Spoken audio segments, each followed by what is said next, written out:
Hello hello hello hello hello, थोड़ा sound देना।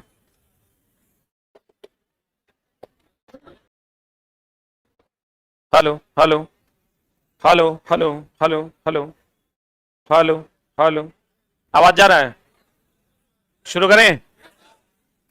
हाँ, क्वेश्चन नेक्स्ट लाइन पे हम लोग चलते हैं। कहां तक हुआ था?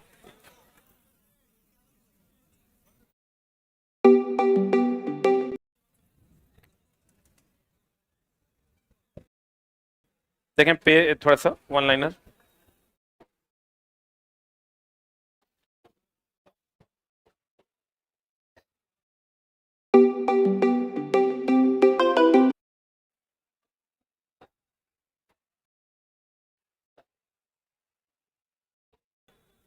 शुरू करें? शुरू करें। कहता विषाणु केवल परपोषी जैसे जीवाणु पादप या जंतु में गुणन करते हैं। देखो विषाणु जो है, सबसे पहले तो ये चला यहीं से था ना, यहीं से था ना। सबसे अधिक तापमान और सबसे कम तापमान पर जो नहीं मरता है वो कौन है? विषाणु। और आज क्वेश्चन पूछा था अभी अभी अभी अभी, छींक यानी सर्दी या खांसी, अभी पूछा अभी, सर्दी एंड खांसी किससे होता है? वायरस से। आई क्वेश्चन है आज कितना तारीख है? 15/1/3, 15/3/2024, 12 बजे का बीपीएससी, 12 बजे के आसपास जो एग्जाम हुआ था बीपीएससी टीआरई 3.0 का क्वेश्चन है कि सर्दी खांसी किससे हुआ है। विषाणु परपोषी है जैसे जीवाणु पादप या जंतु में गुणन करते हैं।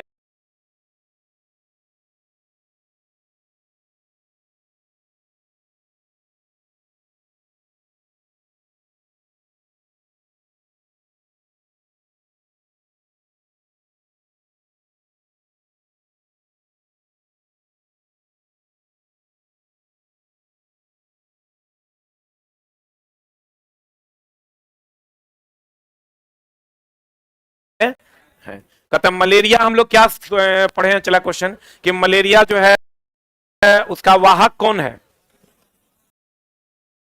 मलेरिया का वाहक है मादा एनोफ्लीज। और इसका कारक कौन है? इसका कारक कौन है? चला प्लाज्मोडियम, यही ना पढ़े हम लोग। कारक है प्लाज्मोडियम। एक मिनट होल्ड ऑन।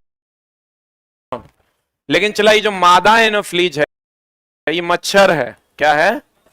तो ऑप्शन में मच्छर नहीं देके कीट दे देता है, तो मच्छर एक प्रकार का कीट है, यही झोल है ग्राम।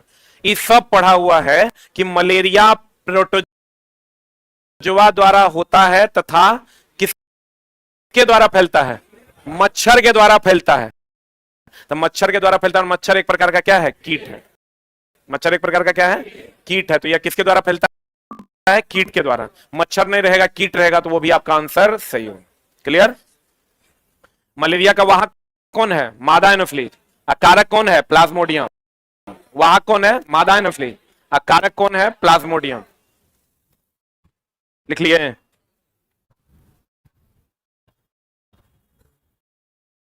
हे भगवान, प्रेमानंद क्या कर रहे हैं? ये क्या है ये प्रेमानंद? अच्छा ये क्या हुआ? हाँ हाँ, ये वो लड़का लिखता है सही सही बताओ।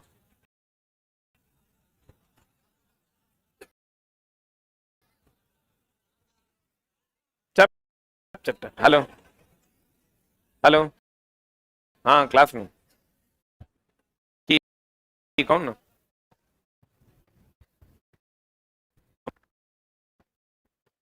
हो गया? साफ सुथरा बात बताओ। सूर्य के प्रकाश, वायु इत्यादि किसका स्रोत है? अक्षय ऊर्जा।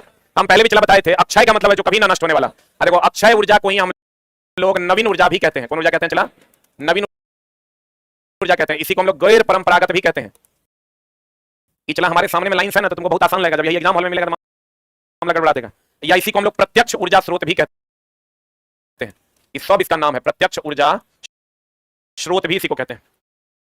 सूर्य के प्रकाश, वायु इत्यादि अक्षय ऊर्जा का स्रोत है। नवनीकरणीय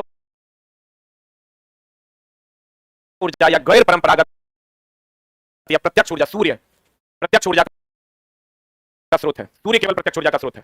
हो गया। अब बताओ, तापीय शक्ति संयंत्र में विद्युत ऊर्जा को उत्पन्न करने के लिए हम लोग कोयला का प्रयोग करते हैं। कभी कभी क्या करता है चला, कोयला नहीं देकर के क्या दे देता है, जीवाश्म देता है। तो जीवाश्म, कोयला एक प्रकार का जीवाश्म है। लड़का तो खोजता है भैया NTPC power plant, national thermal power corporation, तो उसमें चला हम लोग किसका उपयोग करते हैं, कोयला का। लेकिन कोयला एक प्रकार का क्या है, जीवाश्म। क्या है, क्या है। तो कभी कभी जीवा कोयला नहीं देके क्या दे देगा ऑप्शन में, जीवाश्म। तो वो भी आंसर क्या है, सही है। ये ध्यान, हम चला जितना डाउटेबल सेक्शन है वही है इसमें। अगर तुमको मच्छर नहीं देगा तो क्या आंसर होगा, कीट। अगर तुमको कोयला नहीं देगा ऑप्शन में क्या होगा, जीवाश्म आंसर होगा। सही है ना। अब कहता है मृत वनस्पति में धीमे प्रक्रम द्वारा कोयले में परिवर्तन को कार्बनीकरण कहते हैं, क्योंकि कोयला कार्बन का ही दूसरा रूप है। किसका दूसरा रूप है, तो मृत वनस्पति जो होता है, चला जंगल वगैरह जो बहुत पहले दब गए थे, उसी से कोयला बन रहा है। ये जो मृत वनस्पति के धीमे प्रक्रम द्वारा कोयले में परिवर्तन को क्या कहते हैं, कार्बनीकरण, क्योंकि कोयला कार्बन का ही दूसरा रूप है। क्या कहते हैं उसको, कार्बनीकरण। क्या कहते हैं उसको, कार्बनीकरण। कोलतार, कोल गैस कोयला से प्राप्त किया जाता है। कोलतार से बनता है चला नेफ्थलीन। क्या बनता है, नेफ्थलीन, जिससे हम लोग मौत भगाते हैं। क्या भगाते हैं, मौत बोले तो कीड़ा भगाते हैं। क्या भगाते हैं, कीड़ा। कभी कोई क्वेश्चन पूछ देता है कि नेफ्थलीन कहां से मिलता है, कोलतार से, जिससे हम लोग क्या भगाते हैं, मौत। क्या भगाते हैं, मौत भगाते हैं। कोलतार, कोल गैस कोयला से प्राप्त किया जाता है। कोलतार, कोल गैस सब किससे प्राप्त किया था, कोयला। कोयला का बनना कार्बनीकरण कहलाता है। कोयला का बनना क्या कहलाता है, कार्बनीकरण। कोयला को ही जीवाश्म भी कहते हैं। कोयला को ही क्या कहते हैं, जीवाश्म भी कहते हैं। जीवाश्म भी कहते हैं। जीवाश्म की उम्र का पता लगाने के लिए कार्बन 14 कहते हैं ना। इसका मतलब कोयले की उम्र का पता लगाने के लिए कार्बन 14, जीवाश्म की उम्र का पता देगा कार्बन 14 सब मार देगा। अगर कोयला की उम्र का पता देगा तब भी क्या मानना, कार्बन 14। क्या मानना है, कीटों को भगाने के लिए उपयोग किए जाने वाली नेफ्थलीन की गोलियां। कीट के जगह पर कहीं कहीं क्या देता है, मौत। क्या देता है, या कभी कभी दे देगा कि कपड़ों से कीड़ों को हटाने के लिए। कहां से चला, कपड़ों से कीड़ों को हटाने के लिए। कपड़ों से कीड़ों को हटाने के लिए किसका उपयोग करते हैं, मौत का उपयोग किया जाता है। चलिए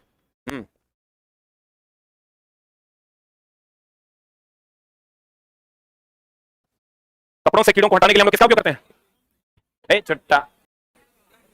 कपड़ों से कीड़ों को हटाने के लिए हम लोग किसका उपयोग करते हैं, नेफ्थलीन का। मौत। कोलतार के स्थान पर पेट्रोलियम उत्पाद किसका उपयोग करते हैं, बिटुमेन का। कोलतार अगर नहीं है तो कोलतार की जगह पर हम लोग किसका उपयोग करते हैं, बिटुमेन का। ये पेट्रोलियम का उत्पाद है। पेट्रोल का उपयोग हल्का चलने वाली, अब देखो चला डीजल गाड़ी जितना भी है, जैसे देखो ट्रक, बस, ये जितना बड़ा बड़ा गाड़ी है जो अधिक क्षमता वाला है वो डीजल वाला है। कम क्षमता वाला जो जैसे मोटरसाइकिल है, टेम्पू है, ये सब क्या है, पेट्रोल है। और जो बीच वाला है वो पेट्रोलो है, डीजलो है। मोटरसाइकिल देखे हो डीजल वाला, नहीं देखे हो। ट्रक देखे हो पेट्रोल वाला।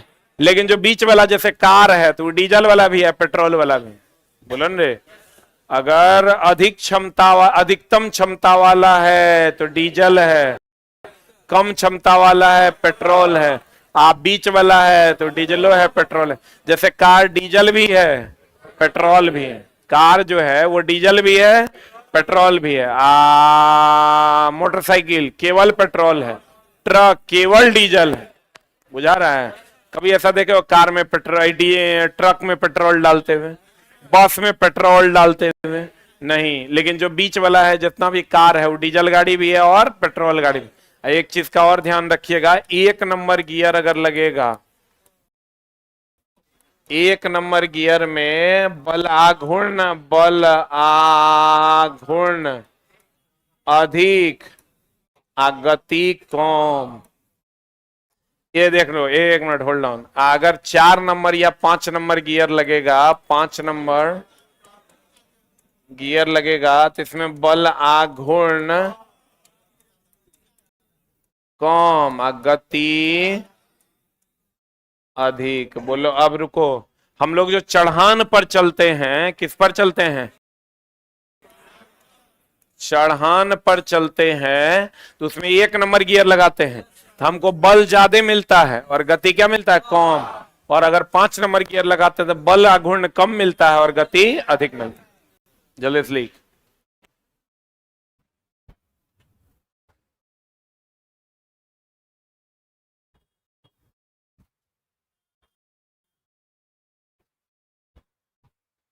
गली गली में शोर है, हरेंद्र मोदी चंदा चोर है, क्या लिख रहे हैं?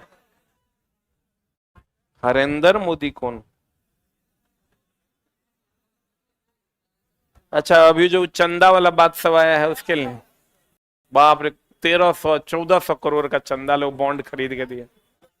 लेकिन जो दिया चला ना, उसके साथ बहुत धोखा हो गया भाई। धोखा क्या, ये बात पता है तुम लोग कोई क्या है? ये मुद्दा ये है कि सरकार ने एक नियम निकाला कि भैया अगर आप किसी भी राजनीतिक पार्टी को चंदा देना चाहते हैं, किसको चंदा देना चाहते हैं? राजनीतिक पार्टी को अगर आप चंदा देना चाहते हैं, मान लीजिए एक्स नाम की कोई राजनीतिक पार्टी है या वाई नाम की राजनीतिक पार्टी है, और आप किसी को इसको चंदा देना चाहते हैं, तो आप डायरेक्ट उसके अकाउंट में नहीं दीजिए। एक इलेक्ट्रल बॉन्ड जो है वो बेचा एसबीआई के थ्रू। एसबीआई ने कहा कि भैया आप हमको अगर मान लो 1,00,000 रुपया देते हो तो हम आपको एक गुप्त नंबर देंगे, एक बॉन्ड टाइप का देंगे। 1,00,000 रुपए के बदले हम आपको एक बॉन्ड देंगे, इशू करेंगे। वो बॉन्ड आप किसी भी राजनीतिक पार्टी को दे दोगे, वो जब मेरे पास लेके आएगा तो हम उसको 1,00,000 रुपया दे देंगे। इसी टाइप का कुछ है, मेरा भी आधा अधूरा ही नॉलेज है, लेकिन है लगभग यही टाइप। यही ना बात है कि अगर एसबीआई ने मान लो एक बॉन्ड इशू किया 1,00,000 रुपए का, तो वो 1,00,000 रुपया जो है एसबीआई कहती है आप हमको दे दीजिए, और वो उसके बाद एक बॉन्ड देंगे हम आपको। वो आप जिस राजनीतिक पार्टी को दे दीजिएगा, वो राजनीतिक पार्टी मेरे पास आएगी तो हम उसको 1,00,000 रुपया दे देंगे। क्लियर? और सरकार ने कहा कि भैया हम आपका डेटा डिस्क्लोज नहीं करेंगे, और ना ही हम आपसे कोई टैक्स, इनकम टैक्स तो लगता नहीं है राजनीतिक पार्टी के चंदे पर, तो ना ही कोई इनकम टैक्स का मामला होगा। ठीक ना? आप कैश भी जमा करवा सकते हैं, इसी टाइप का कुछ है। तो उसमें क्या हुआ कि लोगों ने दे दिया। जैसे मान लो कि हमको फलना पार्टी से लगाव है, तो हम फलना पार्टी को कहे कि भैया हम इतना पैसा तुरा दे रहे हैं, तो पार्टी के अकाउंट में डायरेक्ट आप नहीं जमा कर सकते, उसके लिए कुछ प्रोसेस था। अब चलाओ, लोगों ने दे दिया, किसी ने 1,000 करोड़, किसी ने 1,300 करोड़, किसी ने 3,000 करोड़, 2,000, ऐसे ही लोगों ने जमा किया। अब जमा करने के बाद सरकार ने कहा था कि भैया इसका किसी का भी डेटा डिस्क्लोज नहीं किया जाए, किसने कितना दिया और किसको दिया, ठीक, गुप्त रखा जाएगा। लेकिन सुप्रीम कोर्ट ने इस पर एक्शन ले लिया कि नहीं, जो पैसा आप दिए हैं, जब पैसा सब दे दिया तब कि भैया इलेक्शन कमीशन को यह आदेश कर दिया गया और एसबीआई को यह आदेश कर दिया गया कि आपसे जिन्होंने जितना का इलेक्ट्रल बॉन्ड खरीदा है, आप सबका डेटा डिस्क्लोज कीजिए कि किसने कितना का खरीदा है, और हो सकता है ये भी सामने आए कि किस पार्टी को दिया है। तो ये जब सामने आ जाएगा किसने कितना चंदा किसको दिया है, हमको लगता है इसमें इस सबसे तो बढ़िया चला ये था कि कहीं पर एम्स भी बड़ा अस्पताल खुलता, कहता इसमें आप चंदा दीजिए, लेकिन उसमें कोई नहीं देगा, क्योंकि राजनीतिक पार्टी को देने से फायदा है, राजनीतिक रूप से उसको लाभ पहुंचेगा, इसलिए वो दिया कि भैया देखो हम इतना दे दिए, आनी मुनी हमने जानी। तो उस टाइप का मामला था। अब मामला ऐसा हुआ कि साला जो दिया है काटो तो खून नहीं वाला स्थिति है। अब सुप्रीम कोर्ट का आदेश है, कोई एसबीआई को अपने वेबसाइट पे डालना पड़ा, चुनाव आयोग को अपने वेबसाइट पे डालना पड़ा है। अब सब देख रहा है कि कितना दिया था, वो पूरा फाइल लेके स्टडी कर रहा है। सब बड़ा समस्या है, बेचारा सब अभी परेशान है। देखो चला, पेट्रोलियम का निर्माण, किसका निर्माण? 1,000 करोड़ नहीं दिया है, एक एक आदमी 1,300 करोड़ दिया है। अरे बाप रे बाप। अच्छा चला, एक बात, हमरा कोई 10 करोड़ दे देगा तो हम ओकर फेवर नहीं करेंगे? लक्ष्मी किसको अच्छा नहीं लगता है? अगर हमको 100 करोड़ कोई दे दे, हमको अगर कोई काम मान लो देना हो 10 आदमी में किसी एक आदमी को, तो हम क्या करा देंगे? ऑब्वियस सी बात है, वो करे देंगे। 100 करोड़ हमको दिया है, दिया है कि नहीं? ये तो चला साफे ना गड़बड़ बात हो गया रे। बताओ यार। कहता है पेट्रोलियम का निर्माण समुद्र में रहने वाले जीव से हुआ है। देखो चला, पेट्रोलियम का निर्माण समुद्र के जीव से हुआ, एक बात, लेकिन कोयले का निर्माण वनस्पतियों से हुआ। कोयले का निर्माण निर्माण किससे हुआ? वनस्पति से हुआ। पेट्रोलियम का निर्माण समुद्र में रहने वाले जीव से हुआ। सही है, बोलो रे। कोयले का निर्माण हुआ पेड़ पौधों और वनस्पतियों से। कोयला का निर्माण किससे हुआ? कोयला का निर्माण हुआ वनस्पति से। किससे?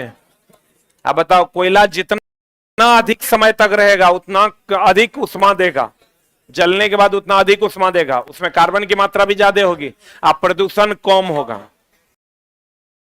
बोलो रे, अगर कार्बन की मात्रा ज्यादा होगी तो प्रदूषण क्या देगा? कम। सबसे बढ़िया कोयला है एंथ्रासाइट, सबसे खराब कोयला है पीट। विश्व का सबसे पहला तेल कुआं पेनिसिल्वेनिया अमेरिका में 1859 में हुआ था। पेट्रोलियम देखो चला, यहां पर बच्चा को बड़ा डाउट रहता है। हम लोग पेट्रोलियम को द्रव सोना भी कह देते हैं। पेट्रोलियम को क्या कहते हैं? कोयला काला रहता है इसलिए काला सोना। अभी जानो, इसको द्रव सोना ठीक है, लेकिन पेट्रोलियम और कोयला दोनों को मिला के काला सोना कहा जाता है। इसमें बच्चा बड़ा कंफ्यूज होता है। एक होता है सफेद स्वर्ण, एक होता है काला सोना। दुए प्रकार का सोना, हरिहर पीला नहीं होता है। एक होता है चला सफेद स्वर्ण, सफेद स्वर्ण होता है प्लेटिनम। कौन चला? प्लेटिनम। और काला सोना में खाली कोयला नहीं है, कोयला और कौन है? पेट्रोलियम। कोयला और कौन है? पेट्रोलियम। सफेद स्वर्ण जो है, सफेद स्वर्ण में कौन कौन है? कौन कौन है? प्लेटिनम। लेकिन पेट्रोलियम और कोयला, बच्चा ये जानता है, कुछ कुछ किताब में मिस्टेक से लिखा हुआ है चला कि पेट्रोलियम को द्रव सोना कहते हैं और कोयला को काला सोना कहते हैं। लेकिन कभी कभी द्रव सोना भी दे देता है, तो दे देगा तो पेट्रोलियम को द्रव सोना मान लेना है। बोलन रे, अगर काला सोना ऑप्शन में नहीं है तो। लेकिन अगर सम्मिलित रूप से कहिएगा तो पेट्रोलियम और कोयला दोनों को हम लोग क्या कहते हैं? काला सोना के नाम से जानते हैं। और सफेद सोना किसको कहते हैं? प्लेटिनम। पेट्रोलियम और कोयला को कौन सोना? काला सोना। पेट्रोलियम और कोयला को काला सोना। सफेद स्वर्ण किसको कहते हैं? प्लेटिनम। प्लेटिनम को एडम उत्प्रेरक भी कहते हैं, क्योंकि इसकी खोज एडम साहब ने की थी। पेट्रोलियम को एडम उत्प्रेरक के नाम से जानते हैं।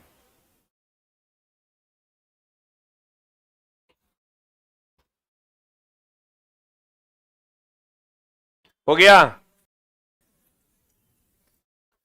सबसे ज्यादा उष्मीय मान किसका होगा? इसको चला इसे समझो। उष्मीय मान का डिफिनेशन क्या है?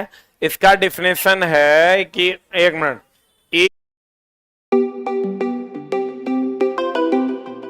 ईंधन जलने पर, या यूं कहें, इसको थोड़ा सा हम सुधार देते हैं, एकांक द्रव्यमान, ईंधन जलने पर जो ऊष्मा प्राप्त होता है, जो ऊष्मा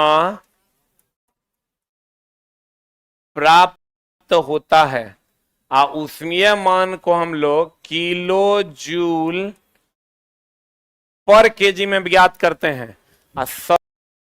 सबसे अधिक उष्मीय मान, सबसे अधिक उष्मीय मान हाइड्रोजन गैस का कितना? 150 किलो जूल पर ग्राम। जल्दी लिख लिया?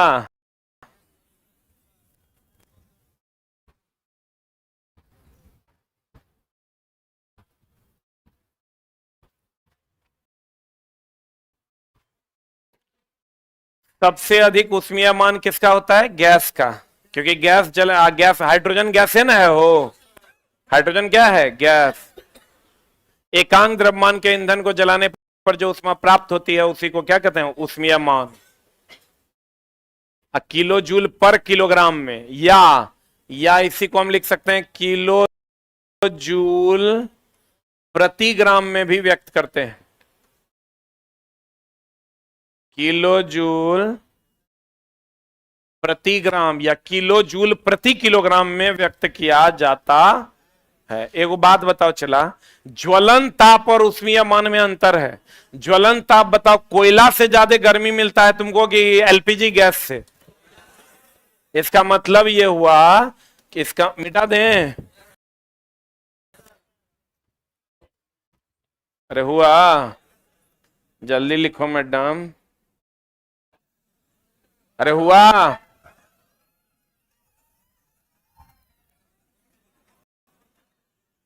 पगला है कि रे? देखो चला, ऊष्मीय मान सबसे ज्यादा गैस का, और सबसे ज्यादा गैस में किसका? हाइड्रोजन का। इसमें कोई डाउट है क्या? लेकिन ज्वलन ताप सबसे ज्यादा होता है ठोस, यानी किसका? कोयला का। बताओ, सब जलने के बाद जो ताप निकलता है उसी को कौन ताप कहते हैं? ज्वलन ताप। आज सबसे कम किसमें होता है? गैस में। बोलो हाँ। सबसे ज्यादा ज्वलन ताप किसमें? ठोस में। और सबसे कम किसमें? गैस में। लेकिन ऊष्मीय मान सबसे ज्यादा किसका? गैस का। और सबसे कम किसका? ठोस का। बोलो हाँ। लिख लिया। मैग्नीशियम जल, यहां मैग्नीशियम जल कर MgO ऊष्मा और प्रकाश देता है। मैग्नीशियम जो है चला वो जलता है। MgO2 की उपस्थिति में जब जलेगा, MgO प्लस ऊष्मा प्लस क्या देगा? प्रकाश। ये एनसीईआरटी का क्वेश्चन भी है डायरेक्ट। Mg जब O2 से अभिक्रिया करता है तो MgO प्लस ऊष्मा प्लस क्या देता है? प्रकाश। आज वह न्यूनतम ताप जिस पर कोई चीज में आग लगता है उसे हम ज्वलन ताप कहते हैं। कौन ताप कहते हैं? चला, वह न्यूनतम ताप जिस पर कोई पदार्थ जलने लगता है उस ताप को हम लोग कौन ताप कहते हैं? ज्वलन ताप।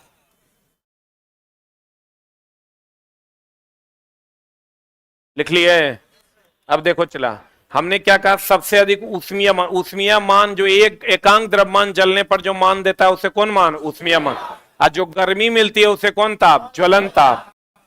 एगो है चला ज्वलन ताप, वह न्यूनतम ताप जिस पर कोई पदार्थ जलने लगता है उसे हम लोग कौन ताप कहते हैं? ज्वलन ताप। Plus point. अब देखो चला, अभी तक तो हम लोग ये पढ़े कि माचिस की तीली पर लाल फास्फोरस पढ़े कि नहीं?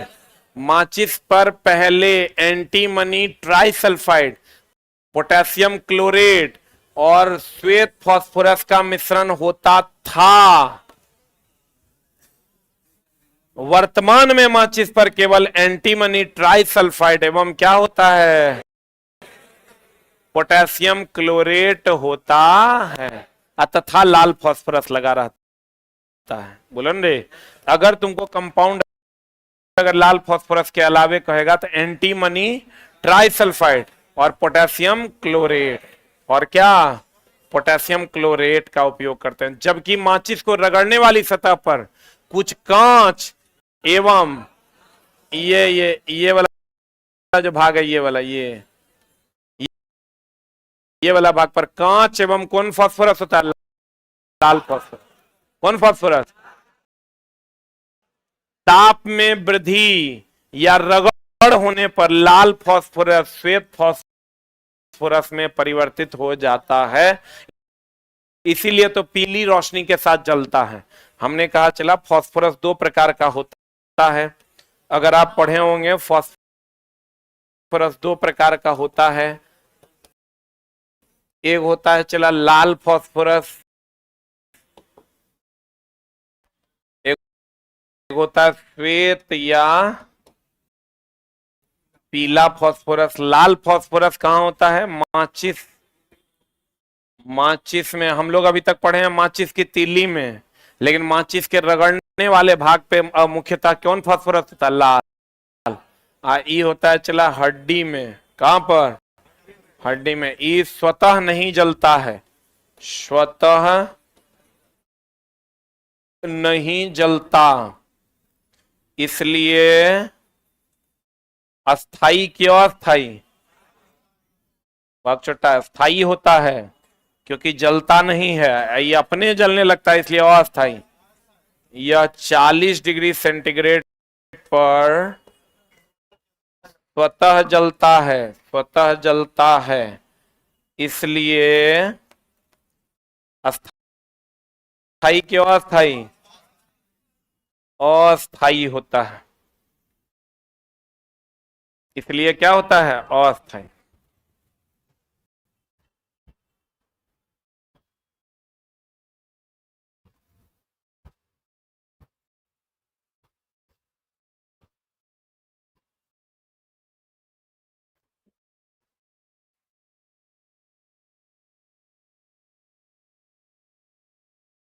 हो गया?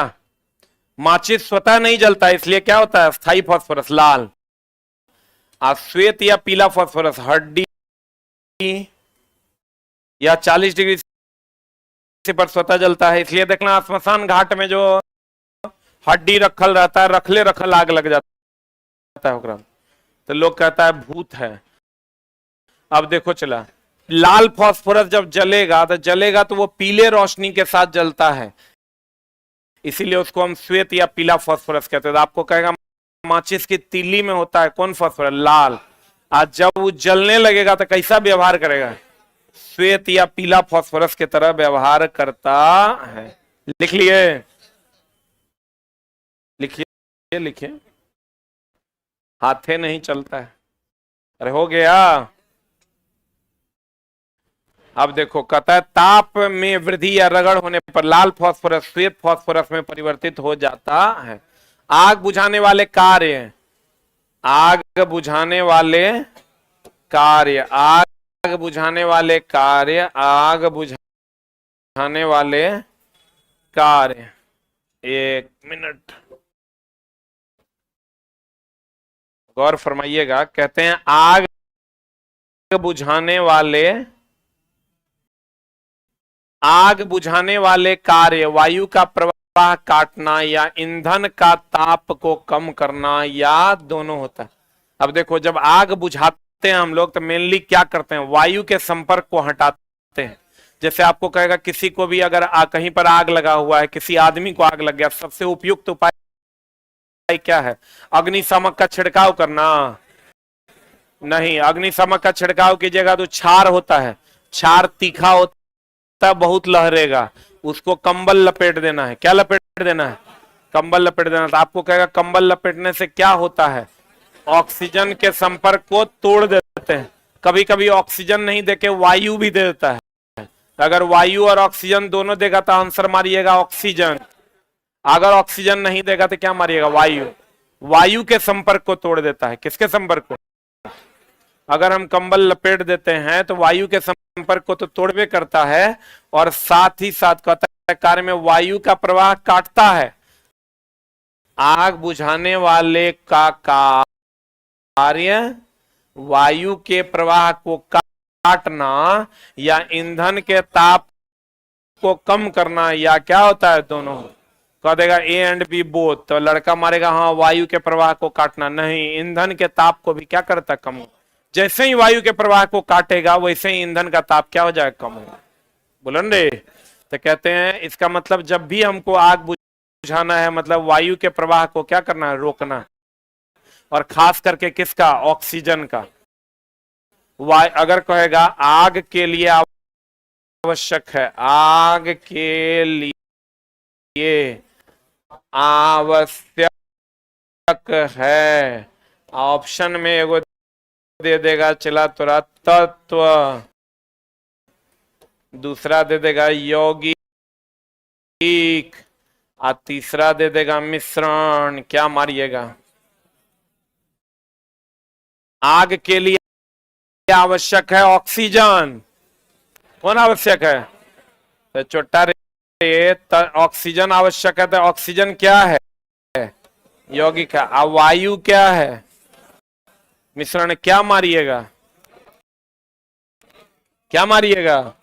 यौगिक इज द राइट आंसर। जल्दी लिख।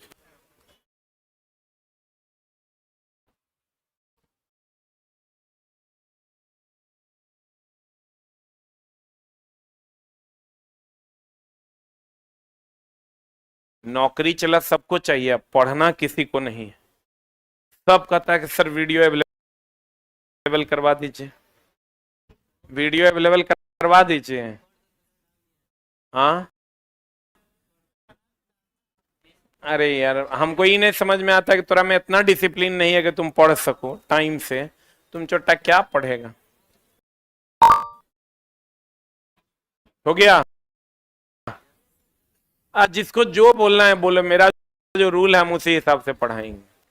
ये वो लड़का कहता है ये तो ब्लैकमेलिंग हो गया। अच्छा पढ़ाते हैं कर की मतलब है ब्लैकमेल कीजिएगा। हाँ करेंगे, हम करें एकदम नहीं देंगे। पढ़ना है तो टाइम से आके पढ़ो। कहता ई चला हमारा लिए नहीं है। तुम देखो जब अगर लाइव क्लास को हम जो बिना रिकॉर्डेड ना अवेलेबल की बात किए हैं तब से तुम कितना सिंसियर हुआ है। लगता है कि कंटेंट मिल रहा है तो चलो पढ़ लेते हैं, और नहीं लगता अच्छा अभी परीक्षा में 2 महीना है जी। आग के लिए आवश्यक है चला ऑक्सीजन को हटाना। अगर ये नहीं रहता तो ये सेकंड ऑप्शन आपका क्या हो जाता, वायु। क्योंकि वायु का एक पार्ट ऑक्सीजन है। वायु का एक पार्ट क्या है, ऑक्सीजन। सभी प्रकार के आग बुझाने के लिए हम लोग लगभग किसका उपयोग करते हैं, CO2। किसका उपयोग करते हैं, CO2। अब देखो आग 4 प्रकार का मेनली होता है। आग कितने प्रकार का होता है, आग चला 4 प्रकार का होता है। एक होता है क्लास ए, एक होता है क्लास बी, एक होता है क्लास सी, एक होता है क्लास डी। 4 श्रेणी में आग को बांटा गया है। देख लो एकरा में होता है ठोस में लगी आग, इसमें होता है द्रव में लगी आग, इसमें होता है गैस में लगी आग, इसमें होता है बिजली से लगी आग। बोलो रे, ठोस में लगी आग में हो गया इसका एग्जाम्पल कोयला, लकड़ी। इसका एग्जाम्पल हो गया डीजल, पेट्रोल। इसका एग्जाम्पल हो गया LPG। आई तो बिजली से लगी आग। याद ना रहे तो याद रखो ABC ठोस द्रव गैस, और D हो जाएगा बिजली से लगी आग। जल्दी लिख, ABC श्रेणी ए का आग, श्रेणी बी का आग, श्रेणी सी का आग। ठोस में लगी आग, द्रव में लगी आग, गैस में लगी आग। बिजली से लगी आग हो जाएगा D की आग। बिजली से लगी आग किसकी आग हो जाएगी, D की आग।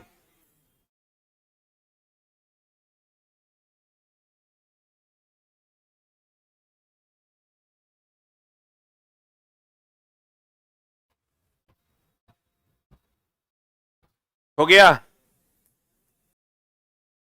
Class A fire, class B fire, class C fire और क्लास डी फायर। ठोस में लगी आग, द्रव में लगी आग, गैस में लगी आग, और किस में लगी आग, बिजली में लगी। हो गया। ABC ठोस द्रव गैस और बिजली से लगी आग। किससे लगी आग, बिजली से लगी आग। क्लास डी फायर है, बिजली से लगी आग क्लास डी फायर। लिख लिए।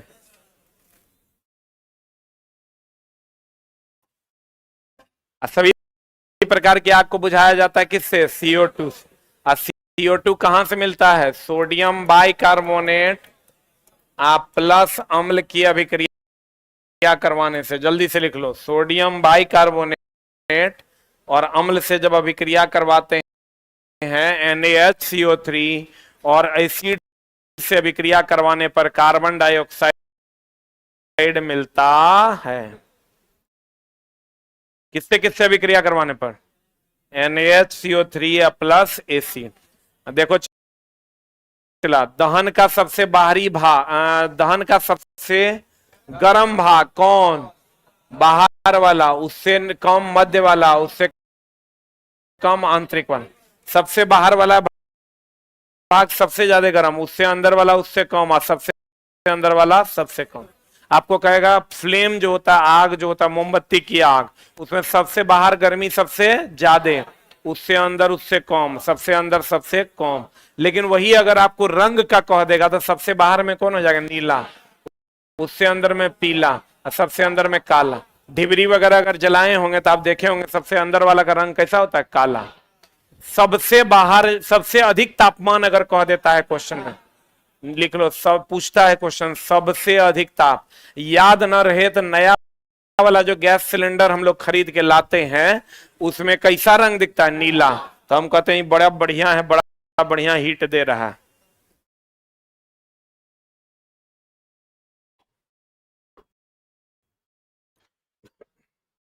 हो गया। सबसे अधिक ताप कौन देगा? नीला। अब बाहरी भाग के अंदरूनी भाग, कौन भाग? बाहरी। बाहरी भाग का ताप सबसे अधिक।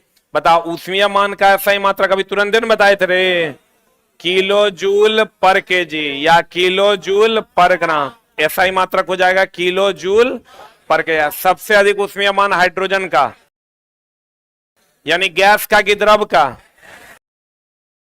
गैस का ना। ज्वलन ताप सबसे अधिक किसका? ठोस का, यानी कोयला का कि एलपीजी का? कोयला का। तो कहते हैं सल्फर एवं नाइट्रोजन ऑक्साइड के कारण अम्लीय वर्षा होती है। सही कि गलत? SO2 and NO2। यूपीएससी 2023 का सवाल है इस बार। यूपीएससी 2023 में यही क्वेश्चन, एकदम सड़ा हुआ क्वेश्चन है वो, यही था। बाकी तो कथन और निष्कर्ष वाला क्वेश्चन पूछता है वो, लेकिन एगो जो नॉर्मल क्वेश्चन था वो यही था। SO2 एंड NO2, SO2 या NO2, तो या वाला नहीं होगा, क्या वाला होगा? एंड वाला। कहते हैं चला सल्फर और नाइट्रोजन ऑक्साइड के कारण अम्लीय वर्षा होती है।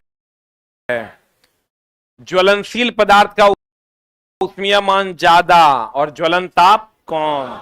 ज्वलन जैसे देखो गैस, हम बोले थे क्या तुमको? ऊष्मीय मान सबसे ज्यादा किसका? ऊष्मीय मान सबसे चला। अब वो जमाना है कि जब कथन और निष्कर्ष वाले प्रश्न पूछे जाते हैं, तो अगर आप सही तरीके से जान लीजिएगा तो कथन निष्कर्ष वाला बन जाएगा, नहीं तो नहीं बनेगा। गैस सबसे ज्यादा, द्रव उससे कम, ठोस सबसे कम। ज्वलन ताप क्या होता है? ज्वलन ताप सबसे ज्यादा किसका? ठोस का। उससे कम किसका? द्रव नहीं रे, द्रव का। और सबसे कम गैस का। तो जिसका ऊष्मीय मान सबसे ज्यादा होता है उसका ज्वलन ताप सबसे कम। ऊष्मीय मान ज्यादा तथा ज्वलन ताप कम। ज्वलनशील पदार्थ का ऊष्मीय मान ज्यादा होगा तो ज्वलन ताप क्या होगा? सही कि गलत? अगर ऊष्मीय मान ज्यादा है तो ज्वलन ताप क्या है? कम। बोलो न रे, लिख लिया?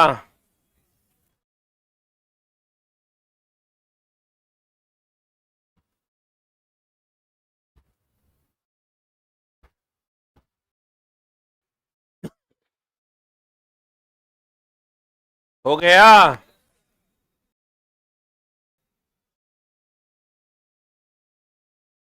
किसी व्यक्ति को कपड़ा में आग लगने की स्थिति में उसे कंबल से ढकना चाहिए ताकि कार्बन डाइऑक्साइड का घोल छिड़कना चाहिए?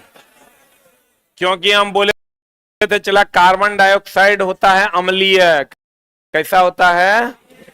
अम्लीय। और अम्लीय होगा चला तो ये अधिक तीक्ष्ण होगा और ज्यादा जलन महसूस होगा। मशीन वगैरह पे अगर आग लगता है कहीं पर तो वहां डाल सकते हैं, क्योंकि मशीन को तो अम्लीयता का बोध नहीं होगा। लेकिन अगर किसी व्यक्ति को आग लग गया, किसी व्यक्ति की बात हो रही है, आपको ऑप्शन में देगा व्यक्ति को आग लग गया, क्या करेंगे? कार्बन डाइऑक्साइड डालेंगे, कंबल डालेंगे?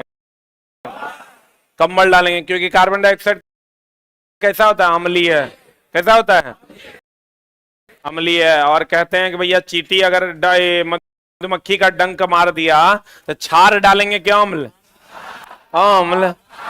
मधुमक्खी के डंक में चला ऑलरेडी अम्ल आता है, फॉर्मिक एसिड, और अम्ल डाल दोगे तो बढ़ जाएगा। क्षार डालना होगा, क्षार में भी दुर्बल क्षार डालना होगा, क्योंकि क्षार तीखा होता है। और दुर्बल क्षार कौन है? NaHCO3 के NaOH, NaHCO3, NaOH प्रबल क्षार है। कौन क्षार है? लिख लो, मधुमक्खी के डंक मारने पर, मधुमक्खी के डंक मारने पर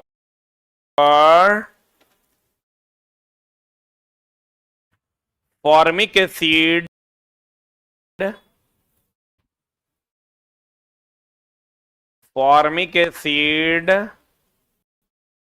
मांसपेशियों में चला जाता है।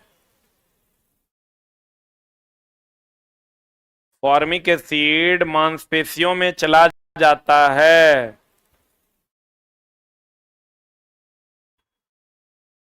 जिसको उदासीन करने के लिए, जिसको उदासीन करने के लिए दुर्बल क्षार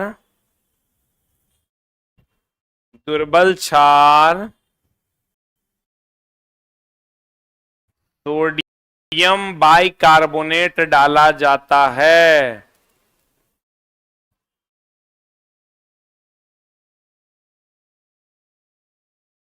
दुर्बल क्षार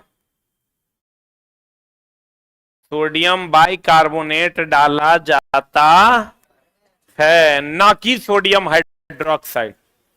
या लिख लो, सोडियम हाइड्रोक्साइड नहीं डाला जाता है, सोडियम हाइड्रोक्साइड नहीं डाला जाता है।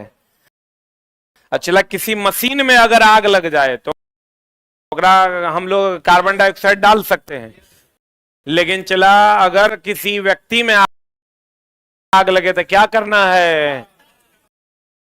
कंबल से ढक देना है। तो उससे क्या होगा? एक तो ऑक्सीजन के संपर्क से हटेगा और दूसरा ईंधन का ताप क्या करेगा? कम करेगा। तो कहते हैं किसी व्यक्ति को के कपड़ा में आग लगने की स्थिति में उसे कंबल से ढकना चाहिए, या न कि अग्निशामक का उपयोग। इसमें उपस्थित अम्ल क्षार त्वचा के लिए क्या है? तब पता चला कि व्यक्ति में आग लग गया, वहां से उस सिलेंडर उठा के ओकरा पे स्प्रे मार दिया, साला पबरायर काटेगा। वहां रख ले सिलेंडर, हेने भी रखल होगा।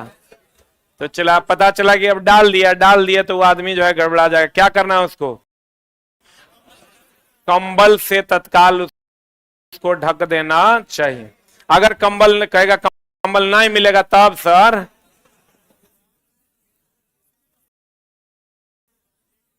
किसी भी कपड़े से ढक देना है, ताकि ऑक्सीजन का संपर्क, किसी भी मतलब पॉलिस्टर से नहीं ढक देना।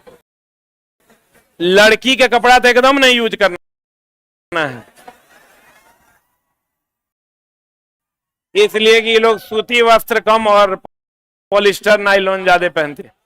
लड़का सबके शर्ट सूती वस्त्र होना चाहिए, क्योंकि सबसे कम ज्वलनशील कौन वस्त्र है? सूती। वनोन्मूलन का अर्थ है वनों के स्थान और आवास अन्य कार्य का, कहता है वनोन्मूलन का अर्थ है वनों के स्थान पर आवास या अन्य कार्य का होना। तो लड़का कहता है वनोन्मूलन मतलब घर बन जाना नहीं, बहुत सारा अन्य कार्य भी है जो उसके जगह पर होता है। आपको देखा वनोन्मूलन का अर्थ है आवास का बन जाना या अन्य कार्यकलाप होना, दोनों आंसर कहेंगे अब दोनों, क्योंकि जरूरी नहीं घरे बनेगा, चला फैक्ट्रियां भी लग सकती है, अन्य कार्यकलाप भी होगा तब भी वनोन्मूलन किया जाता है। वनोन्मूलन में भूजल स्तर में भी कमी आएगी कि वृद्धि होगी? आएगी, भूजल स्तर में कमी आएगी। वन्य जंतु अभयारण्य, राष्ट्रीय उद्यान, जैव मंडल संरक्षित क्षेत्र इत्यादि पौधे एवं जंतुओं के लिए संरक्षित व सुरक्षित क्षेत्र है। कहता है किसी विशेष क्षेत्र में पाए जाने वाला पेड़ पौधा एवं जंतु को क्रमशः वनस्पति जात एवं प्राणी जात कहते हैं। अगर कोई जंतु ऐसा है जो विशेष क्षेत्र में पाया जाता है, या कोई भालू ऐसा है जो विशेष क्षेत्र में, कोई हाथी ऐसा है जो विशेष क्षेत्र में पाया जाता है, तो ऐसे जीव को हम वनस्पति जात या क्या कहते हैं, प्राणी जात कहते हैं। जहां वन्य प्राणी सुरक्षित एवं संरक्षित रहता है, इन्हें वन्य प्राणी अभयारण्य कहते हैं। जहां पर वन्य प्राणी सुरक्षित एवं संरक्षित रहेगा उसे वन्य प्राणी अभयारण्य कहते हैं। रेड डेटा हैंडबुक जानते हो ना, किसका इसमें संग्रह है? केवल जीव जंतु का कि पेड़ पौधा का? लड़का मारता है जीव जंतु। क्वेश्चन पूछता है कि बता, रेड डेटा हैंडबुक में लुप्तप्राय जीव का ही डेटा नहीं है, पेड़ लुप्तप्राय पेड़ पौधे का भी डेटा है। बोलन दे, इसको चला हम अपने किताब में अगर एक जगह दे देंगे तो बच्चा एक बार देखेगा और क्वेश्चन में गलती नहीं करेगा। कहते हैं रेड डेटा पुस्तक में सभी प्रकार के लुप्तप्राय जीव जंतु एवं पेड़ पौधा, लेकिन थोड़ा क्वेश्चन देगा तो मारेगा जीव जंतु धाए धाए। अभी तो ये बहुत आसान लग रहा है, चला जब ऑप्शन में जाइएगा तब पता चलेगा। रेड डेटा हैंडबुक में जीव जंतु जो लुप्त हो रहे हैं उसका भी डेटा है, और पेड़ पौधे जो लुप्त हो रहे हैं उसका भी डेटा उपलब्ध है। तो कहते हैं प्रवासी पक्षी का प्रवास भोजन की कमी एवं बदलते मौसम के कारण होता है। देखो चला, प्रवासी पक्षी का जो प्रवास होता है, देखना अधिकतर किसी खास समय में अलग अलग जगहों से पक्षियां आती है। हम लोग अगर मार मार के खाते हैं, है ना। तुम देखना अलग अलग जगह से, गुजरात से या अन्य जगहों से किसी खास समय में पक्षियां इधर आती है, क्योंकि पक्षियों के नष्ट होने का मूल कारण भोजन की कमी तो है ही, बदलता मौसम भी।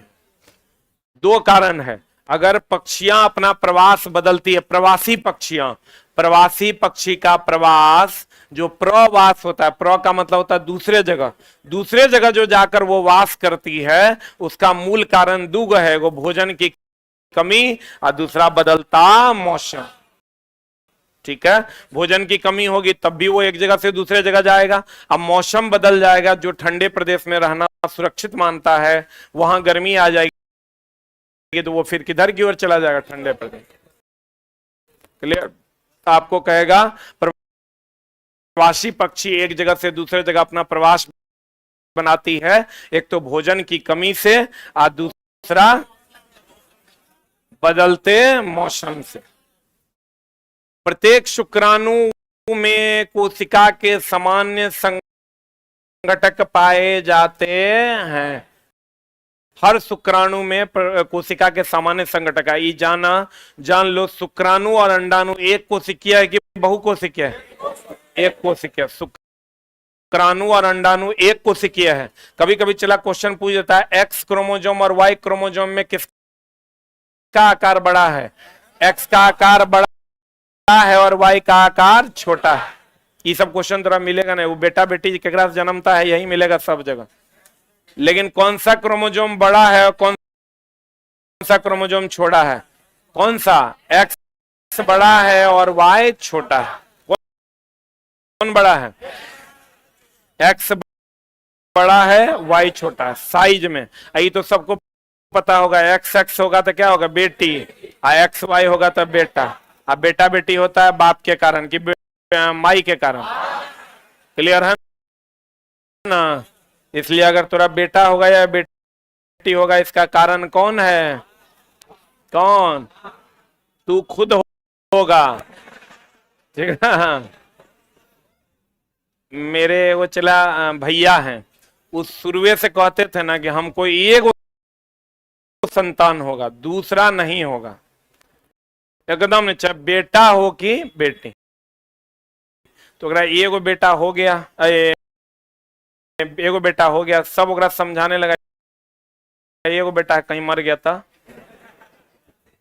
फिर वो सोचा हाँ बात तो ठीक है कह रहा है, उसकी पत्नी बोली नहीं अगर मर गया तो हमरा के काम देगा, हमरे वातावरण बचाने का हमरे ठिका ले मिलल है, पॉपुलेशन बचाने का हम ही एगो ठिका लिए हैं। तो बोला नहीं नहीं एगो और होने दो, एगो और होने दो। तो एगो ओकरा हो गया, फिर बेटी, फिर बोला नहीं बेटे हो गया दूगो। फिर ओकरा अगल बगल के लोग सलाह दिया नहीं घर में अगर लक्ष्मी नहीं आई तो फिर क्या है। फिर एक बार और फिर एगो ओकरा बेटे हो गया। हमने कहा चौथा भी होना है कि, तो चला प्रत्येक शुक्राणु कोशिका में सामान्य संघटक पाए जाते हैं।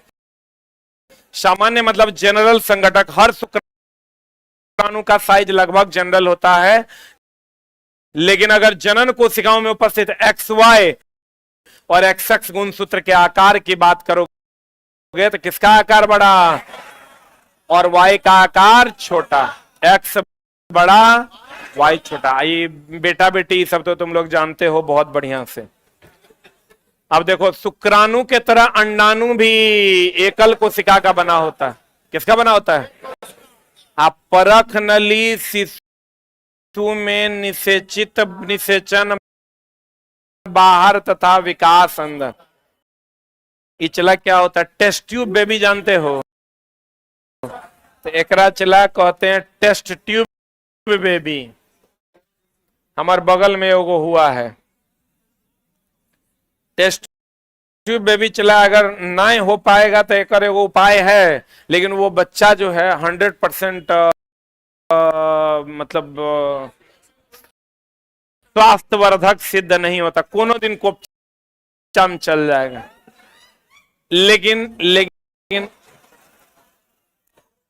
लेकिन अब उसमें बहुत सारा सुधार हुआ है, तो सुनते हैं कि अब होता है ठीक ठाक। टेस्ट ट्यूब बेबी जो होता है चला, उसमें निषेचन होता है बाहर, स्पर्म ले लिया जाएगा, शुक्राणु तुम्हारा ले लेगा, अंडाणु ले लेगा और उसको मिला के एक जगह इंप्लांट कर देगा। तो विकास होता है ट्यूब के अंदर और निषेचन होता है बाहर। निषेचन कहाँ? बाहर। विकास कहाँ? अंदर।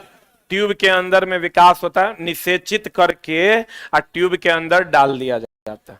दोनों अंडाणु शुक्राणु लेके निषेचन हो गया और उसको मिला के कहां डालता है? ट्यूब के अंदर। तो कहेगा विकास कहां होता है? ट्यूब के अंदर। और निषेचन कहां होता है? बाहर। तो कहते हैं परखनली टेस्ट ट्यूब बेबी में निषेचन बाहर तथा विकास अंदर। पूछने वाला क्वेश्चन पूछ देगा बताओ परखनली शिशु टेस्ट ट्यूब बेबी में होता है निषेचन बाहर विकास अंदर, निषेचन अंदर विकास बाहर, निषेचन अंदर विकासो अंदर, निषेचनो बाहर विकासो बाहर। आगे माई के माई को चाहिए हो गए, निषेचन भी बाहर विकास अंदर। क्लियर है? चला इसे सोचो ना कि भ्रूण का विकास तो गर्भाशय में ही ना होगा, गर्भ में ही ना होगा। गर्भ कहाँ है? अंदर। तो अंदर में विकास होगा, बाहर में क्या होगा?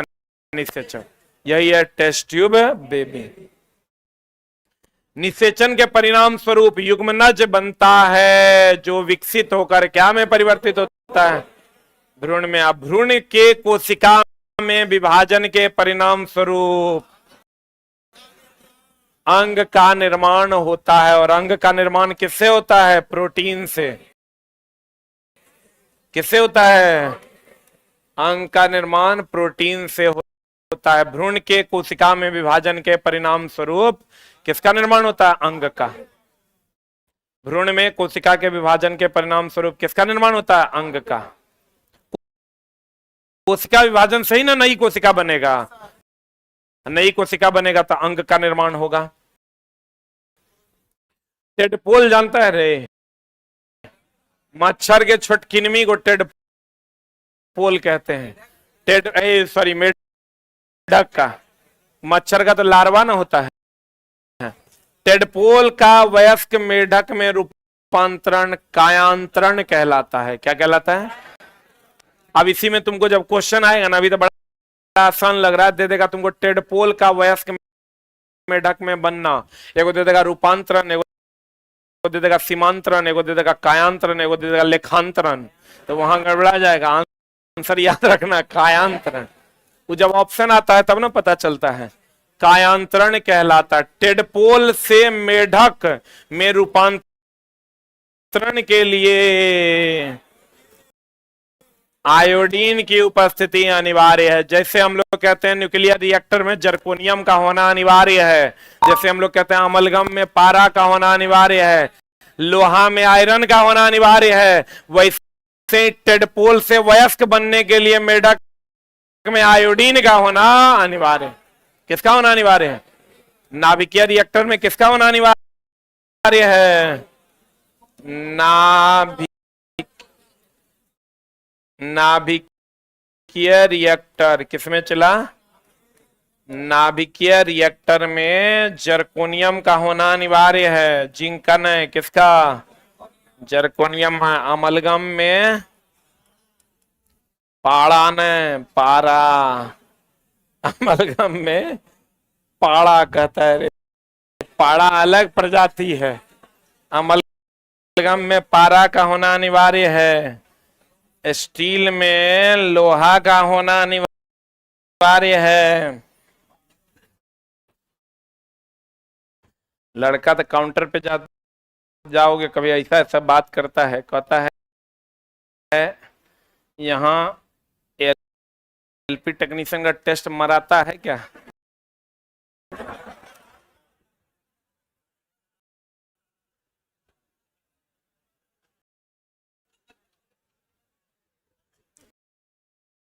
मतलब पगला गया है क्या रे? टेस्ट होता है यहाँ। नाभिकीय रिएक्टर में किसका होना अनिवार्य है? जर्कोनियम का। अमलगम में किसका होना अनिवार्य? पारा का।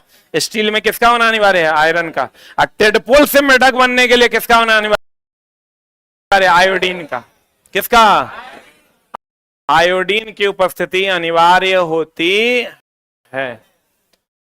अमीबा, एक कोशिकीय अमीबा। अमीबा एक कोशिकीय जीव है और बाइनरी विखंडन होता है। बोलो रे।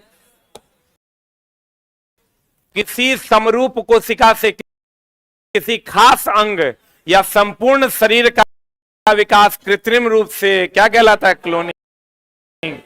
जैसे चला सेम टाइप का चीज बना देता है, उसी को हम लोग क्लोनिंग कहते हैं। क्लोनिंग में क्या होता है? समरूप कोशिका, समरूप कोशिका से किसी खास अंग या संपूर्ण शरीर का विकास कृत्रिम रूप से करना क्या कहलाता है? क्लोनिंग। मतलब शाहरुख खान है, कंप्लीट दूसरा शाहरुख खान बन जाएगा, ऐसा मामला चल रहा है कि सेम टू सेम जो है बना दिया जाएगा। और इसी प्रक्रिया को क्या कहते हैं? क्लोनिंग। कृत्रिम रूप से किसी चीज का विकास कर देना, वो भी कैसा? संपूर्ण शरीर का विकास कृत्रिम रूप से कर देना, कैसा? समरूप, समान रूप का। और यह क्रिया क्या कहलाती है? क्लोनिंग। क्या कहलाती है? और कहते हैं निषेचन के पश्चात जो कोशिका नए जीव उत्पन्न करता है उसे क्या कहते हैं? युग्मनज। किशोरावस्था टीनेजर कहते हैं। और किशोरावस्था की पहचान किसके द्वारा होती है? किसके द्वारा रे? आवाज के द्वारा। पूछा हुआ एनसीईआरटी का क्वेश्चन है।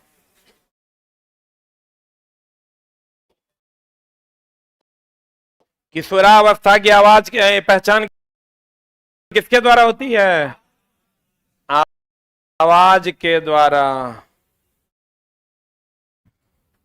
जैसे तुम किशोर हो गया, मतलब आवाज अपने तौर रुखड़ा हो जाएगा।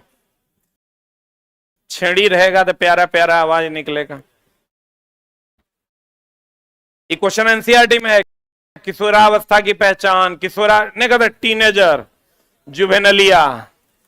बोलो ना, इंग्लिश में कहते हैं जुवेनाइल। जुवेनाइल जस्टिस कोर्ट सुना है? जो 18 साल से कम वाला होता है। तो अगर कहते हैं किशोरावस्था को क्या कहते हैं? टीनेजर। और टीनेजर से इंग्लिश वर्ड है चला। आप पहचान किशोरावस्था का किससे होता है? आवाज से।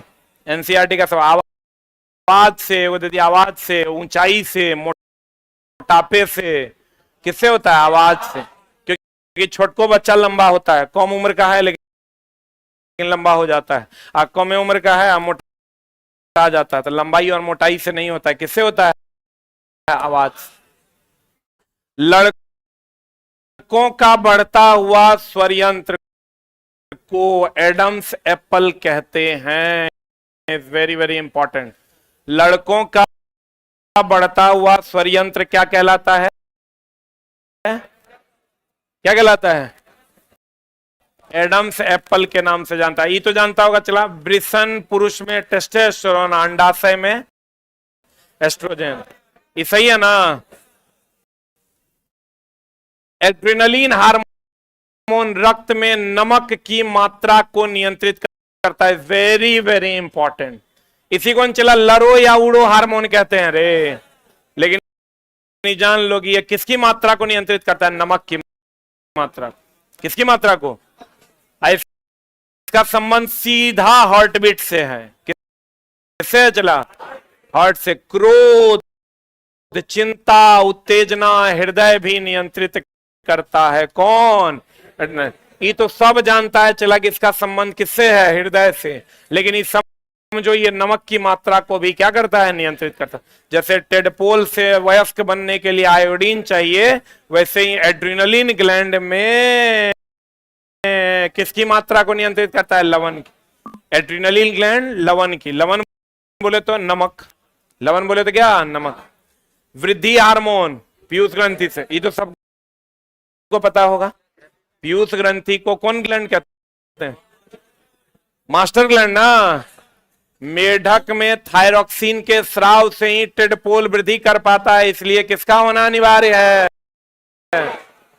टेडपोल में जो वृद्धि होता है वो थायरॉक्सिन के कारण। थायरॉक्सिन तो पता है किससे आता है? आयोडीन। किससे आता है? आप कहता है पत्तीदार सब्जी, गुड़, मांस इत्यादि। लोहा प्रचुर मात्रा में। हम लोग अभी तक क्या जानते थे? चला, पालक में लोहा।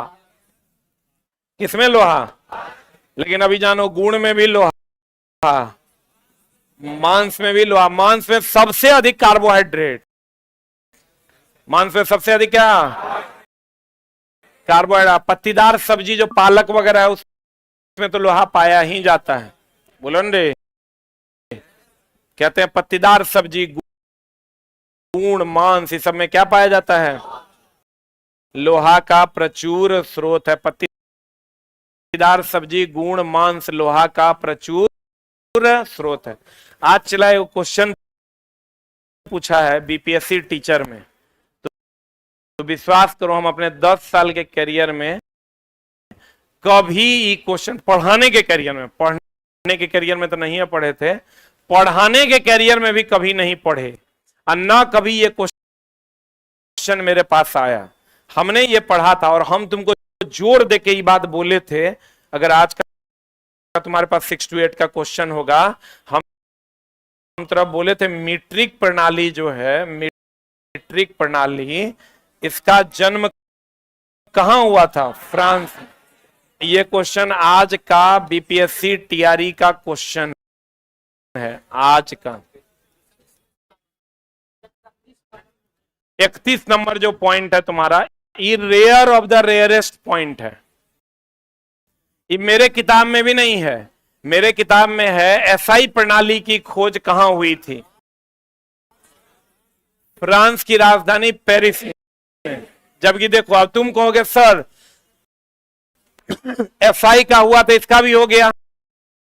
नहीं, एफपीएस का खोज हुआ था ब्रिटेन में। एफपीएस पद्धति अगर कह देगा तो इसका खोज कहां हुआ था? ब्रिटेन में हुआ था। तो सबका खोज फ्रांस में नहीं हुआ था। एफपीएस का खोज कहां हुआ था? ब्रिटेन में। मीट्रिक प्रणाली का कहां? फ्रांस में। और एसआई का भी कहां? फ्रांस में। एसआई बोले तो सिस्टम ऑफ इंटरनेट। देखो आज का क्वेश्चन है बीपीएससी टीआरई 3.0 का, a rare of the rarest है, सिर्फ एनसीईआरटी में, सिर्फ और सिर्फ एनसीईआरटी में है। हमारे किताब में भी चला, हम एफपीएस का खाली लिखे हैं ब्रिटिश पद्धति में। एफपीएस का लिखे हैं ब्रिटिश पद्धति में, ब्रिटेन में खोज हुआ था। एसआई पद्धति की खोज कहां हुई थी? फ्रांस में। एमकेएस मीट्री पद्धति हमारे यहां चलता था, लेकिन इसका खोज कहां हुआ था? फ्रांस में। कहां हुआ था? फ्रांस में हुआ था। एफपीएस का खोज कहां हुआ था? ब्रिटेन में। एसआई का खोज कहां हुआ था? फ्रांस में। बोलो न रे। इचला एकदम डायरेक्ट क्वेश्चन है, जाके देख लेना। रेयर ऑफ द रेयरेस्ट, ठीक है ना? वो क्वेश्चन तुमको यहां से मिलेगा। अगर चला 5 गो 3 गो 4 गो क्वेश्चन मिलेगा तो वो क्वेश्चन होगा जो तुम्हारे मेरिट को बनाने का काम करेगा। इसलिए इसको अच्छे से पढ़ लीजिए। बल द्वारा किसी वस्तु की गति बदल सकती है, अवस्था भी बदल सकती है, में परिवर्तन लाया जाता है। एक बात देखो, बल 2 प्रकार का होता है, एगो संतुलित बल, एगो असंतुलित बल। बल 2 प्रकार का होता है, एगो संतुलित बल, एगो चला असंतुलित बल। तो संतुलित बल की अगर हम बात करें तो ई अगर 5 न्यूटन इधर है तो 5 न्यूटन इधर भी होगा। और संतुलित बल की अगर हम बात करें तो अगर 10 न्यूटन का बल इधर लगेगा तो 20 न्यूटन का बल इधर लगेगा। बोलो हाँ। इसमें गति होगा, क्या होगा? गति होगा। इसमें चला गति नहीं होगा, गति नहीं होगा, लेकिन अधिक होने पर अवस्था बहुत ज्यादा, इधर से 3000 न्यूटन, उधर 3000 न्यूटन, फट जाएगा ही, तो अवस्था बदलेगा। रुक जा रुक जा रुक जा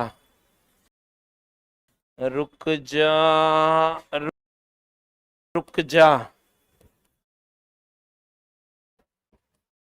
ध्यान से समझना। चला बल कितने प्रकार का? एक संतुलित बल, एक और संतुलित। संतुलित बल 5 न्यूटन इधर, अब 5 न्यूटन इधर, तो संतुलित हो गया। अब 10 न्यूटन इधर, अब 20 न्यूटन इधर, तो असंतुलित हो गया। बोलो हाँ। इसमें गति होगा, इसमें अवस्था, इसमें चला गति होगा ना। जिधर ज्यादा बल होगा उधर गति हो जाएगा।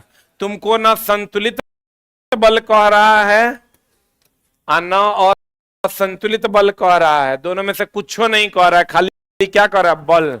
इसका मतलब बल अगर लगेगा तो गति में भी परिवर्तन होगा और अवस्था भी बदल जाएगा। लेकिन अगर संतुलित बल कहेगा तो अवस्था बदलेगा, और अगर असंतुलित बल होगा तो गति बदलेगा। बोलवे नहीं करेगा। इसमें गति भी होगा, दिशा भी बदलेगा। जिधर ज्यादा बल रहेगा ना उधर की दिशा में चला जाएगा। तो तुमको ना संतुलित बल कह रहा है ना असंतुलित बल कह रहा है। तो बल द्वारा किसी वस्तु की गति और अवस्था में परिवर्तन लाया जा सकता है कि नहीं लाया जा सकता है? वही अगर संतुलित बल होगा तो अवस्था में परिवर्तन, और असंतुलित बल होगा तो गति में परिवर्तन। बोलो ना रे, जल्दी लिख।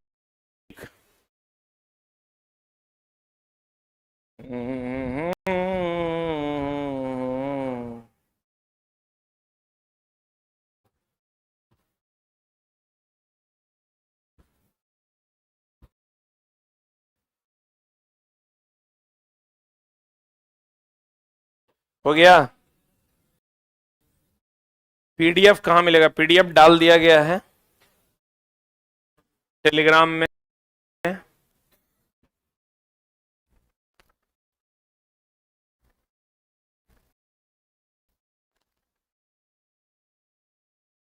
हो गया?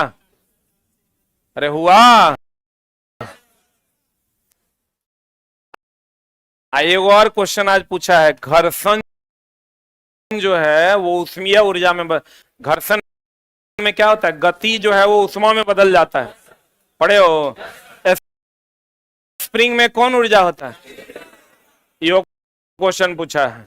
और क्या क्या एकदम क्वेश्चन चला एकदम नॉर्मल नॉर्मल क्वेश्चन पूछा। विटामिन B12 साइनोकोबालामीन, यो क्वेश्चन पूछा है। घर्षण हमेशा गति के, इसमें कोई डाउट ना है। आज जो क्वेश्चन पूछा है वो पूछा है कि घर्षण में किसमें चला, घर्षण में गति जो है वो किसमें बदल जाता है, ऊष्मा में। गति किसमें बदल जाता है, ऊष्मा में। घर्षण में गति किसमें बदलता है, ऊष्मा में। ये आज का क्वेश्चन है बीपीएससी टीआरई 3.0 का। गति किसमें बदल जाता है, ऊष्मा में। घर्षण में गति किसमें बदल जाता है, ऊष्मा में। गुरुदेव ब्रेकअप हो गया, मूव ऑन नहीं कर पा रहे हैं, स्टडी में मन नहीं लग रहा है।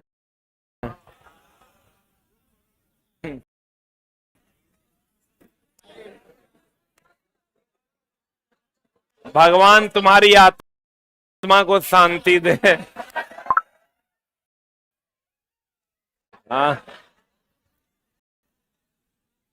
चुंबक द्वारा लगाया गया बल बताओ, और संपर्क बल है कि संपर्क बल है, और संपर्क, बिना संपर्क के ही ना बल लग जाता है। लेकिन चला, घर्षण बल संपर्क बल है। पूछेगा घर्षण बल कौन बल है,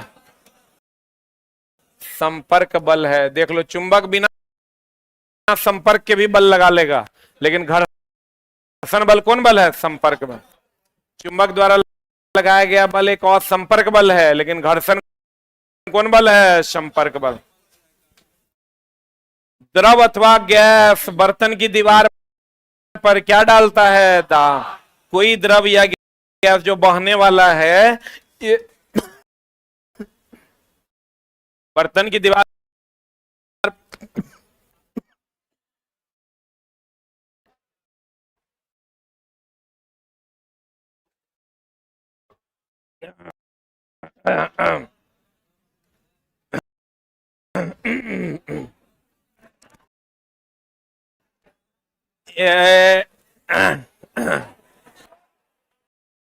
कहते हैं चला, द्रव तथा गैस बर्तन की दीवार पर क्या डालता है, दाब डालता। सही है। और एफ बराबर तुम जानता होगा, चला एम ए जानता है रे, लेकिन एफ बराबर तो ये भी जानो, संवेग में परिवर्तन, संवेग में परिवर्तन अब बटा समय। इसमें चला हम हर वो पॉइंट, 700 पॉइंट तुम्हारे जीवन में ऐड होगा जहां जहां कंफ्यूजन होता है, या जिसको जिसको पढ़ना, कम से कम 500-550 पॉइंट तो ऐड हो ही जाएगा। 100-200 पॉइंट चलो उल्टा पुल्टा है, सीधा साधा है तो छोड़ देते हैं। 500 लाइन तो तेरा मच्छर और कीट में अंतर तुरा समझ में आ जाएगा, वाष्पोत्सर्जन और वाष्पीकरण में अंतर तुरा समझ में आ जाएगा। बताओ what is the answer, what is the answer. द्रव और गैस बर्तन की दीवार पर क्या लगाता है, दाब। और द्रव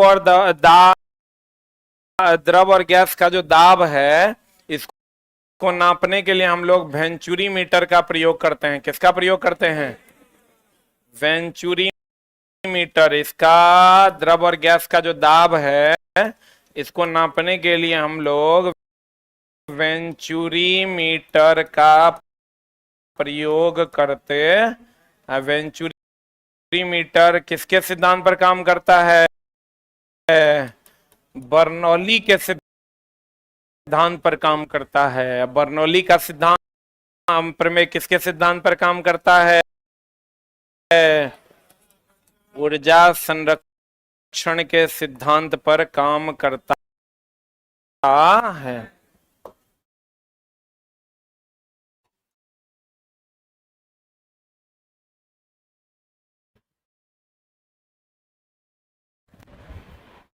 ये क्वेश्चन चला पूछा है, प्रकाश विद्युत प्रभाव का खोज कौन किया था?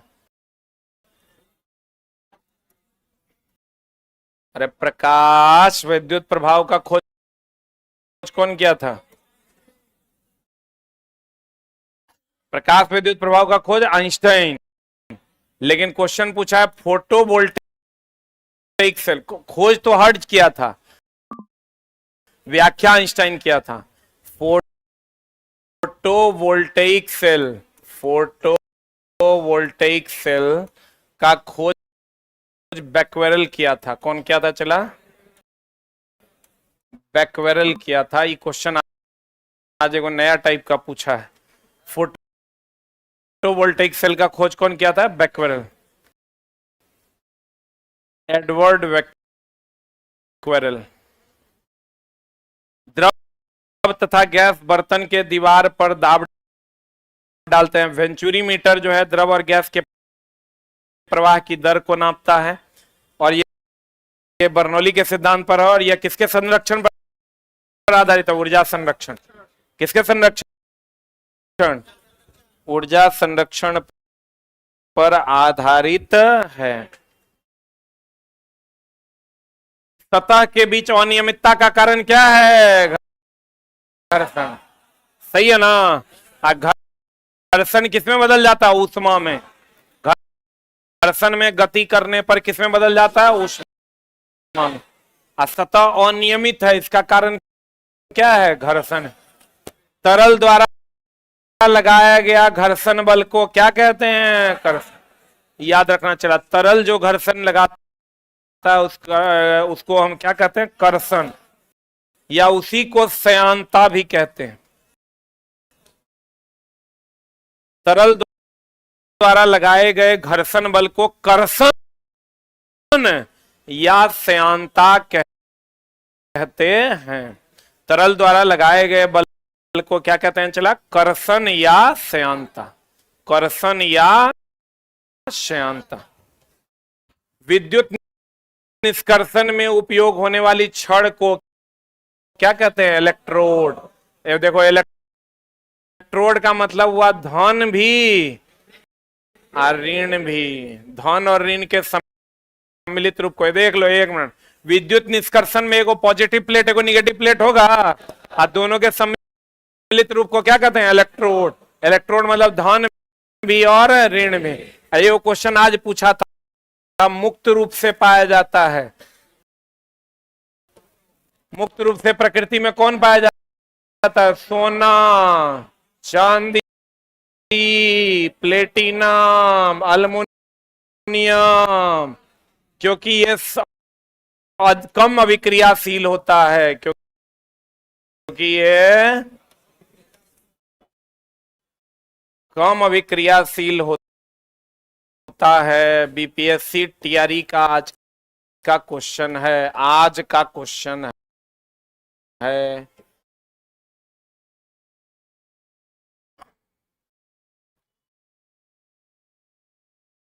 हो गया? मुक्त रूप से पाया जाता है सोना, चांदी, प्लेटिनम, क्योंकि ये कम अभिक्रियाशील है कि ज्यादा अभिक्रियाशील है? कम अभिक्रियाशील है।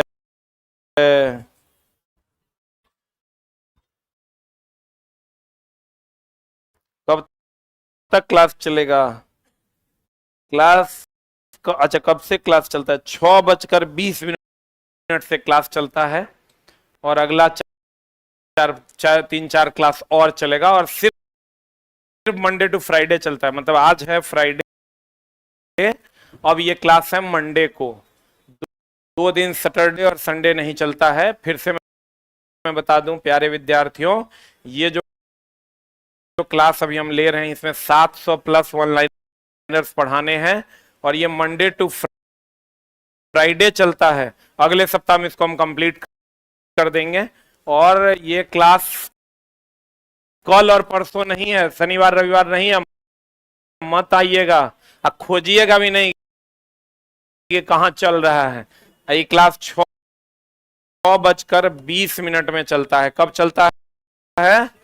संध्या 6:20 में चलता है। जल में विद्युत धारा प्रवाहित करने पर ऑक्सीजन और हाइड्रोजन हाइड्रोजन गैस क्रमशः धन और ऋण ध्रुव पर निकलता है। देखो ये चीज ध्यान रखना चला, ऑक्सीजन पर कौन चार्ज होता है? Minus charge. तो माइनस चार्ज होगा तो कहां जाएगा? इस पर होता है माइनस चार्ज, आज जाएगा कहां? ही जाएगा कहां? प्लस पर, यानी एनोड पर ना हो। हाइड्रोजन पर होता है प्लस चार्ज, होता प्लस, ये होता यहां minus.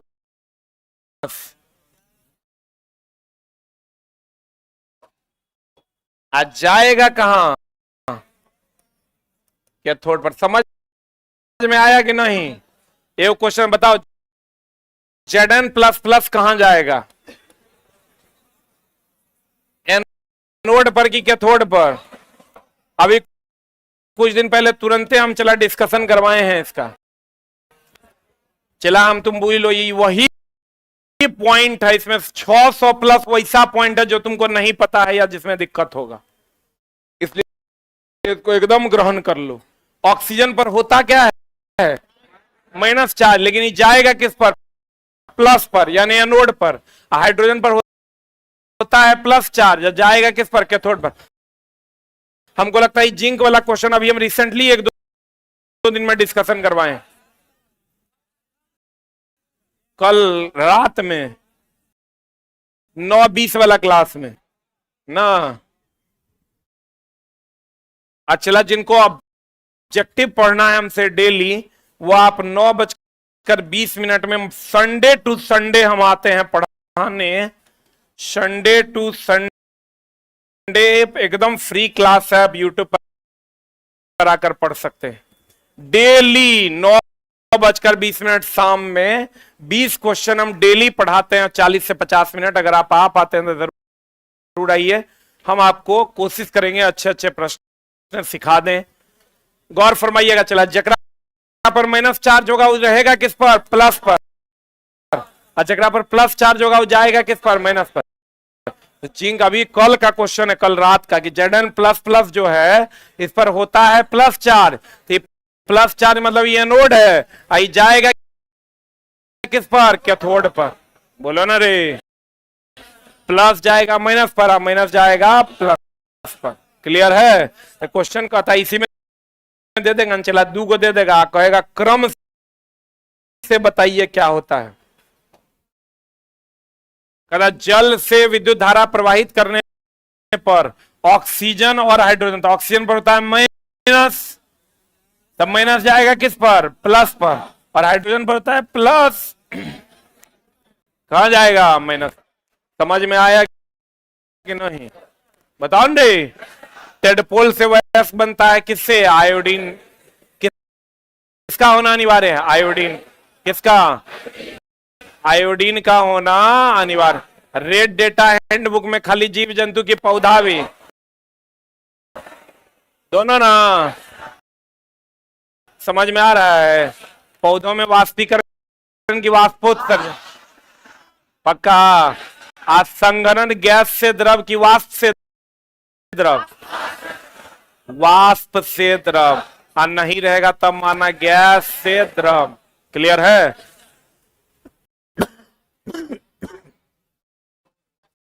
Thank you very much. ये क्लास 6:20 में सिर्फ मंडे टू फ्राइडे है। फिर मिलेंगे हम लोग मंडे को 6:20 में।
एक बात जो सोशल मीडिया पे इलेक्टोरल बॉन्ड को लेकर सबसे ज्यादा वायरल हो रही है वो ये कि जब बॉन्ड जो खरीदे गए, दो डेटा शीट एसबीआई ने सीआई को दी थी, वो जो जारी हुई सुप्रीम कोर्ट के आदेश के बाद उसमें ये कहा गया कि भाई जब इलेक्टोरल बॉन्ड